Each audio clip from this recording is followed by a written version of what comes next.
આપ જોઈ રહ્યા છો સ્પાર્ક ટુડે ન્યૂઝ. સમાચાર કચ્છથી મળી રહ્યા છે. અદાણી પાવર મુન્દ્રાના કર્મચારીઓની વિવિધ પ્રશ્નો અંગે ભુજમાં કલેક્ટરને આવેદનપત્ર આપી અને રજૂઆત કરાઈ છે. અદાણી પાવર મુન્દ્રા કર્મચારી સંઘે કલેક્ટરને આવેદનપત્ર પાઠવી અને રજૂઆત કરી છે. કાયમી કર્મચારીઓની સંખ્યા ઘટાડી આઉટસોર્સિંગ વધારવાનો આક્ષેપ છે.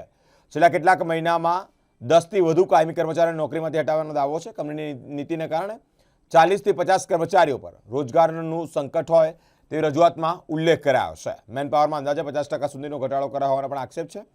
તમામ આ પ્રશ્નોનું વહેલી તકે નિરાકરણ લાવવાની કલેક્ટર સમક્ષ માંગણી કરાય છે. માંગણીઓ નહીં સ્વીકારાય તો ગાંધી ચિંધ્યા માર્ગે આંદોલન કરશે તેવી પણ ચીમકી ઉચ્ચારે છે. અમારી મુખ્ય માંગણી છે કે જે પણ આ કર્મચારી છે, અદાણી પાવર કર્મચારી સંઘના જે કામદારો છે એ ભારતીય મજદૂર સંઘ સાથે યુનિયનમાં જોડાયેલા છે અને છેલ્લા 15-20 વર્ષથી એ લોકો કંપનીના કાયમી કર્મચારીઓ છે. એ કર્મચારીઓને કંપની અત્યારે બિઝનેસ પાર્ટનર પોલિસીના નામ હેઠળ કોન્ટ્રાક્ટમાં લઈ જવા માંગે છે અથવા તો ગુજરાત રાજ્યની બહાર બીજા રાજ્યોમાં બદલી કરવા માંગે છે. આ બંનેની જે વાત છે એ ગેરવ્યાજબી છે. એના વિરોધમાં આજે અમે કલેક્ટર સાહેબશ્રીને આવેદનપત્ર આપવા આવેલ. માંગ નહીં સ્વીકારાય આગળની રણનીતિમાં ભારતીય મજદૂર સંઘ કેન્દ્ર અને ભારતીય મજદૂર સંઘ ગુજરાત પ્રદેશ સાથે અમે વાર્તાલાપ કરી અને આગામી સમયમાં પરિવાર સાથે ધરણા પર ઉતરવાનો નિર્ણય લેવા જઈ રહ્યા છે.